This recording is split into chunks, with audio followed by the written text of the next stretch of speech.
اب شوگر کے اندر جب پرائسز بڑھی ہیں یا ڈبل ہو گئی ہیں، بلکہ اب ڈبل سے بھی زیادہ ہو گئی ہیں، تو اس کے اندر اس ملک کے عوام کا نقصان ہو رہا ہے. ان کی جیب سے اضافی پیسے نکل کے اسی چینی کے نام کے اوپر کسی کی جیب میں جا رہے ہیں. چلیں یہ تو نقصان ہو رہا ہے، لیکن اگر کسی کا نقصان نہیں ہو رہا اور اس کے وہ نوٹیفیکیشن ایک سرکار نے کرنا ہے یا کسی کو کلیئرنگ چٹ دینی ہے، اس کے وہ بندہ پیسے مانگ رہا ہے، لیکن وہ پیسے قابل اعتماد ذریعے سے لے گا.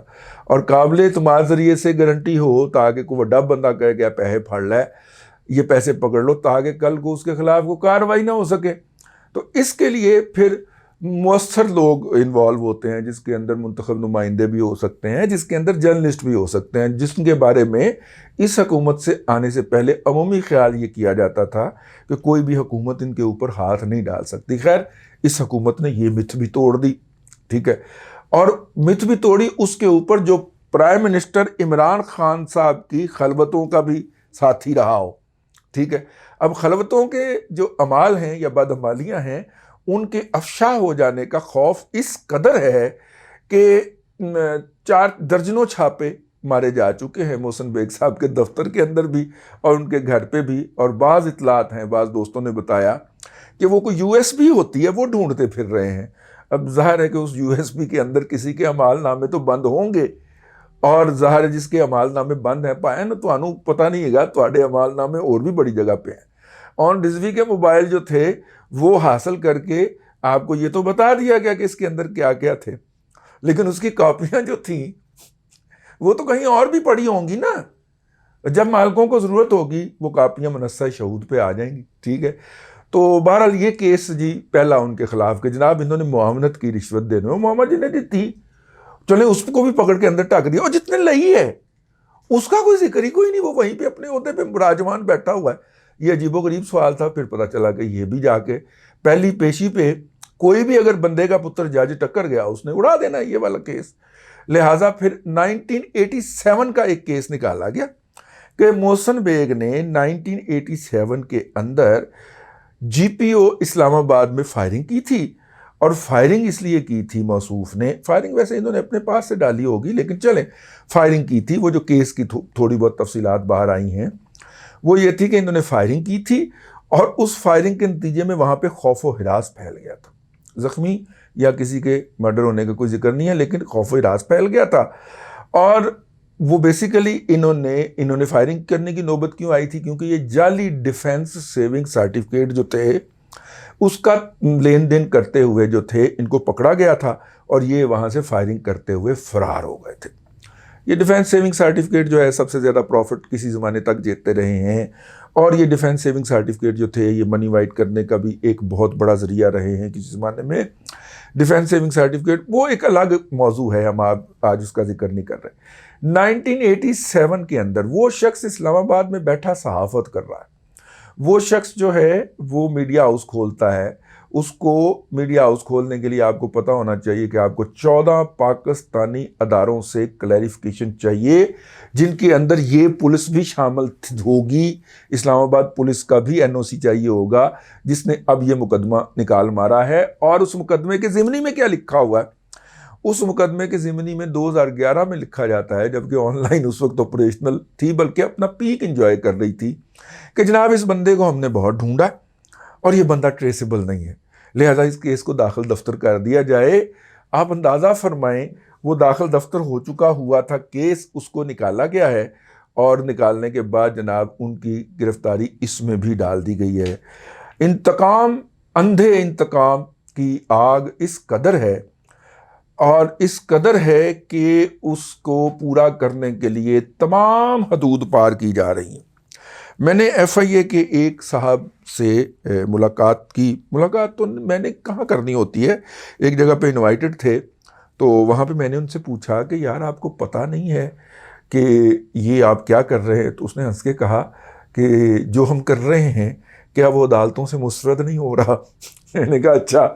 تو میں نے کہا کہ سجاد مصطفیٰ باجوہ کوئی سی ماں نے جب میں اور کوئی سٹینڈ نہیں لے سکتا. وہ کہتے کہ کیا کریں، وہ ان کی طرح جا کے گھر بیٹھ جائیں، ٹھیک ہے، ہمیں بھی تو نوکری کرنی ہے نا. کہنے لگے کہ کتنے بھی غلط الزام کے اندر اگر ہمیں فارغ کیا جائے، وہ تو جب ثابت ہوگا کہ الزام غلط تھا تو ہوگا نا۔ اس سوسائٹی نے ہماری بچیوں کو تو جینے بھی نہیں دینا۔ تو میں نے آگے سے ہنس کے کہا ہمارے بچے بھی تو سنتے ہیں نا اپنے کلاس فیلو سے کہ یار تمہارے ابا ٹوکری لیتے ہیں کہ لفافہ لیتے ہیں، اور وہ بچے جو ہیں ان کے اوپر بھی تو قیامت گزرتی ہے نا، تو سر آپ بھی ذرا بھگتیے، اس کو چکھیے۔ آپ نے سب سے پہلے تو معطوب کیا نا اس ملک کے صحافیوں کو، اور ان کے بارے میں کرائے کے ٹٹوؤں سے، پیڑ لوگوں سے ٹرینڈ چلوائے کہ یہ صحافی ہیں، یہ ٹوکری، یہ لفافہ لیتا ہے، یہ ٹوکری لیتا ہے، یہ فلانے میڈیا سیل کا ملازم ہے۔ حالانکہ لمحہ موجود میں جو جرم یہ بوزنے خود کر رہے ہوتے ہیں اس کا الزام لگا رہے ہوتے ہیں، ٹھیک ہے؟ یہ سارے ٹوکری اور یہ لفافے اور یہ والے جرائم جو ہیں یہ اس وقت یہ لوگ کر رہے ہیں، یہ میری بات نوٹ کی جائے، ٹھیک ہے؟ لیکن وہ الزام دوسرے پہ لگا دیا جائے تاکہ کل کو اگر یہ ان کے خلاف اس الزام کا انکشاف ہو یا اس جرم کا انکشاف ہو تو وہ پھر کہا جا سکے معمول کا نام ہے، یہ وہ لوگ نہیں لیتے۔ یعنی رانا مبشر صاحب جو ہیں ان کا 1 ملین پاؤنڈ جو ہے، $1 ملین ہے، ہاں وہ نکلا ہے اکاؤنٹ سے، ان کے سوئس اکاؤنٹ سے، اور وہ صحافی بن کے، اینکر بن کے پوری سیاسی اشرافیہ کی وہ احتساب کرتے پھر رہے ہوتے ہیں، ٹھیک ہے؟ تو کل کو جب انکشاف ہو، مطلب جیسے اب انکشاف ہوا تو لو جی باقیوں کے تھے تو تھوڑا بھی تھے، ٹھیک ہے؟ وہ تو پیسے یہاں پہ محفوظ ہی نہیں تھے تو ہم نے وہاں پہ محفوظ کیے تھے۔ اس طرح کا کوئی بھی جواز جو ہے وہ ڈھونڈا جا سکے۔ اور پھر جب یہ لوگ یہ جرم کر لیتے ہیں تو پھر یہ کبھی ڈوئل نیشنلٹی کی پابندی ختم کروانے کی کوشش کرتے ہیں، کبھی یہ جو ہے اوورسیز ووٹس دلوانے کی کوشش کرتے ہیں کہ ان کو ووٹ کا رائٹ دیا جائے، اور یوں اس معاشرے کا جو زوال ہے، اس کی جو تباہی ہے، اس کا جو بیڑا غرق ہونا ہے، اس کی رفتار میں اضافہ کیا جائے۔ یہ لوگ لوٹ مار کر کے اپنی نسلوں کے لیے شداد کی جنتیں بنا کے اپنے لیے دوزخ خرید کے یہاں سے جب دفع بھی ہوں تو ان کی نسلیں جو ہیں اس معاشرے کے اوپر اس طرح مسلط رہیں۔ میں اگرچہ اس کا بلیور نہیں ہوں، لیکن یہ بات بہرحال نوٹ کی جائے، یہ طبقات کی لڑائی ہے، یہ نہ اداروں کی لڑائی ہے، نہ قانون کی لڑائی ہے، یہ طبقے کی لڑائی ہے۔ ایک طبقہ جو کسی بھی طور پہ جھوٹے سچے طریقے کے ساتھ ٹاپ پہ پہنچ گیا ہے، اس کا خیال یہ ہے کہ اس کا یہ والا عروج جو ہے اس کو زوال نہ آئے، ٹھیک ہے، وہ ہمیشہ کے لیے برقرار رہے، اور نیچے سے نئے آنے والے جو لوگ اپنے علم کے باعث، اپنی محنت کے باعث اوپر آنے کی کوشش کریں تو ان کا اوپر سے مکوٹ ٹھاپ دیا جائے، کیونکہ یہ لوگ اس مرتبے کے اوپر بغیر کسی علم، بغیر کسی محنت اور بغیر کسی تگ و دے کے پہنچے ہوتے ہیں۔ بس فرق یہ ہوتا ہے کہ یہ چلو فکرہ رو کلانے ہیں، ٹھیک ہے۔ موسیٰ گیلانی صاحب جو ہیں ان کے ساتھ جو بچہ پکڑا گیا احمد رضا، تو احمد رضا صاحب جو ہیں وہ جن صاحب کے صاحبزادے ہیں، وہ PMLN پاک پتن کے صدر ہوتے ہیں۔ تو ذرا یہ بھی ساتھ میں مینشن کر دیتے کہ اس وقت PTI اور PMLN دو، PTI کی تو ٹاپ کی عادت تھی نا، خاتون اول کا پہلے ہسبینڈ سے صاحبزادہ موسیٰ مانیکا جو ہیں، موسیٰ خاور مانیکا، وہ پکڑے گئے، لیکن دوسرے پاسے ہے وہ خاور مانیکا صاحب کے بھائی ہیں نا جی، وہ وہاں پہ جو PMLN کے عہدیدار ہیں اور الیکشن لڑتے ہیں۔ PMLN کا ذکر نہیں آیا۔ ہم دیکھتے ہیں کہ ان کے خلاف جناب عمران خان یا مریم نواز شریف یا شہباز شریف جو ہے وہ کیا ایکشن لیتے ہیں، اور PMLN کی سوشل میڈیا ٹیم جو ہے وہ جو ساتھ میں بچہ پکڑا گیا ہے محمد احمد، ٹھیک ہے، وہ رضا مانیکا صاحب کا صاحبزادہ ہے نا، تو ذرا اس کا بھی ذکر ہو جائے نا یار، کیا خیال ہے؟ ٹھیک ہے، سچ بولو تو پھر برا بولو۔ بہرحال اب تک کے لیے اتنا ہی، اگلے ولاگ میں پھر حاضری ہوتی ہے۔ اللہ آپ کو آسانیاں عطا کرے اور آسانیاں خلق خدا میں تقسیم کرنے کی توفیق عطا کرے۔